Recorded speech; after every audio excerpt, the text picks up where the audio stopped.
Ayun, welcome back to our winning segment of Wonder Woman. So, hi Rika! Hi! So, kamusta naman ang pagkapanalo mo, ano? Masaya, nakakagulat kasi hindi ko in-expect. Hindi mo pa in-expect yun, nagginalingan mo nga eh. Ganun ba? Small things. Ayun, meron akong ulit challenge for you. Dahil ako, mahilig kasi ako man-challenge ng mga taong nandito sa aking show, no? So, ang unang challenge ko for you is called 5 pics, 1 word. So, ang gagawin natin is magpapakita kami sa screen ng tigi-isang picture and you're going to associate 1 word for that photo. Game? Ano, tara? So, for our first photo, For me, sinisimbolize na to yung culture. Familiar siya. Yes. For me, it's ancestors. Si Lenny. So, for me, politics. Justice. And equality. so, ayun. Thank you for, taking up on our first challenge for today. So, gusto ko lang malaman, let's dive deeper. How did you come up with those words? Siguro dahil familiar na sa akin yung nasa pictures and meron dong part na usapin sa society natin. Just for like yung justice and yung equality. Yeah. Those photos are evident in our society nowadays, no? So, habang tinitingnan mo yung mga litrato na yon, anong nararamdaman mo? Ako masaya ako kasi napag-uusapan pa pala yung mga ganitong bagay sa generation natin. As in, nakakatuwa kasi dapat naman talagang pag-usapan yung mga ganitong bagay. And you think showcasing those photos, especially to the public, magiging beneficial ba ito sa kanila? What do you think about it? Yes, kasi may mga tao na hindi masyadong exposed sa culture natin, sa history, yung ganun. So, parang ito yung magbibigay sa kanila ng knowledge or insights about sa mga nangyayari sa past and sa future or ngayon. At ngayon, dadako naman tayo sa ating second challenge for this Wonder Woman right here.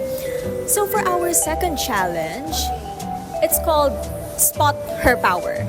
So bibigyan kita ng mga short statements, para siyang scenarios, like, real life scenarios or close to personal scenarios. Parang ganun siya. So, bibigyan kita ng mga ganong statements and bibigyan mo ako ng 2 to 3 adjectives that describes the whole scenario na sasabihin ko. Okay? Okay. Ready? Okay. Ano, tara? Tara! Ayun. So, for our first situation for today, isang 30 anyos na babaeng may iniindang breast cancer pero pamilyado na siya kaya kailangan niyang mag-alaga ng batang maliit at ng asawang dispalinhado na mula sa car accident. Go! Rare, love, and caring. Next. Sa mundo ng broadcasting, may isang reporter na naging sikat dahil sa kanyang tapang nasagipin ang batang nalulunod sa ilog habang siya'y on duty at live sa national television. Go! For me, brave and selfless. Next. Babaeng teenager na nagkamit ng kanyang first million mula sa cryptocurrency. Me, hardworking and courage. Yes! Yay! So we were done with our second challenge. So let's dive deeper. Since ang last question natin is about babaeng teenager na nakakuha ng first million niya dahil sa cryptocurrency. So i-relate natin siya sa pagpapalalim nitong talk show natin. So meron akong questions for you. Okay? Since you're an established cafe owner, how do you keep your inspiration alive? So, once a week, I sit in my own cafe to feel yung perspective ng isang guests or coffee lovers kung ano yung nafe-feel nila. Like, kung na-enjoy ba talaga nila yung ambience ng coffee shop ko, kung na-enjoy ba nila yung music, and yung mismong coffee. So, feel ko, ayun yung nagpapa-inspire sa akin na kung kailangan ba ng improvement. Yun. So the customers, doon nanggagaling yung inspiration mo. Parang nilalagay ko yung sarili ko sa katayuan. Oo, yeah. Okay. So, next question tayo, connected din siya sa first question natin. I'm curious. So, saan nanggagaling yung love mo for coffee? Kasi since I was a child, exposed na ako sa kape eh. Hindi kami ganun ka-financially stable before.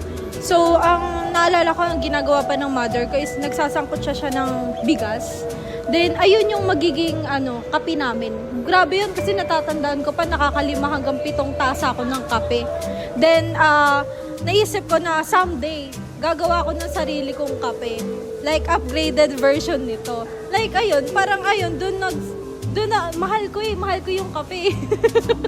Yeah, it's actually a deep story and a very loving story kasi parang inspired din siya sa mom mo at some point.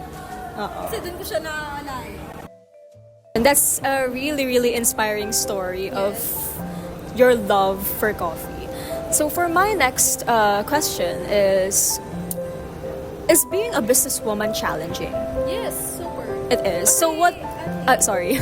Ayun, it is. So what are your ways of conquering those challenges? So kasi, yun, first of all, siya trial and error talaga siya. Kasi may time na pasok sa panlasa mo yung kape na to, pero sa iba hindi. So kailangan mo maging balance. Yung pangmasa yung presyo, pero high quality yung lasa. Yung parang ganun. So, dahil marami na ring nagtatayo ng ganitong business, syempre marami ka ng kalaban, competitors. Syempre bumabalik lang ako kung saan ako nagsimula. Kung ano yung rason bakit ko ginawa yung bagay na to. Syempre sa mom ko din. Yeah. Okay. So parang pwede ba natin siyang iugat sa usaping bukod sa pagmamahal mo dun sa kape is plano mo rin siyang patagalin para mas payabungin pa, expanding. Ayun, parang magiging ganun ba yung plano mo in the future? Yes. Kasi nakakatulong siya. Hindi lang financially, pero mentally din. Kasi napapasaya ako neto. Masaya ako sa ginagawa ko. At ayun naman talaga ang core natin, no, everyone. We should always love what we are doing. So kahit pagod ka, kahit puyat ka, kahit inalay mo na lahat, buong katawan mo at buong dugo mo at buong pagod mo, as long as you love what you are doing, it's worth it. Worth it, no? Yes. So, dako tayo sa last challenge natin. Yes, last challenge na! Yes. So, before tayo mag-closing, no, eto medyo different challenge naman to. Dito, matetest talaga yung creativity mo as a woman, kung paano ka ba maging, how are you going to work your vision since cafe owner ka. So, gusto naming malaman kung ano ba yung future logo mo, kung papalitan mo yung logo ng cafe mo. So, magdodrawing ka. Oo, magdodrawing ka. Kailangan mo magdrawing. Kailangan mo mapakita sa masa yung vision mo in the future dahil sabi mo, you're planning na mag-expand. You're planning na mapalawak pa ang Ricas. So, bigyan mo naman kami ng silip, no? Ng pasilip kung ano ba yung magiging, like, unang-una, yung logo, no? Uumpisahan natin doon. Are you ready? Ano, Tara?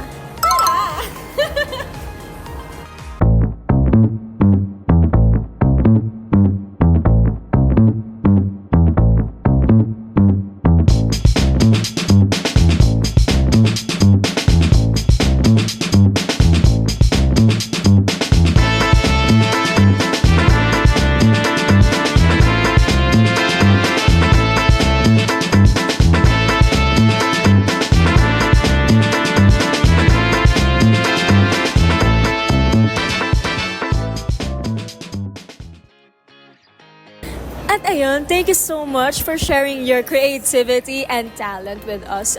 So I'm curious, Bakit yun yung naisip mong idoodle? Hina-highlight ko po kasi dun yung pagsisikap ko and support ng mga loved ones ko sa business na tinayo ko. And that is actually a very intricate one kasi it highlights your name. It's Ricas. No. Ayun. So, at ngayon, dako tayo sa ating last core questions for today. So, I am curious about your perspective. For you, what is women empowerment? For me, women empowerment is the liberation of women's potential.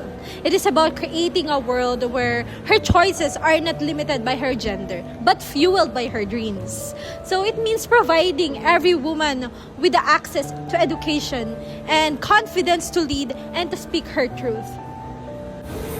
That's a very insightful answer, and it reflects on how you perceive women in our society. You perceive them as strong, courageous, independent, my dreams, my ambitions, full of stories that inspire other people. So thank you for that.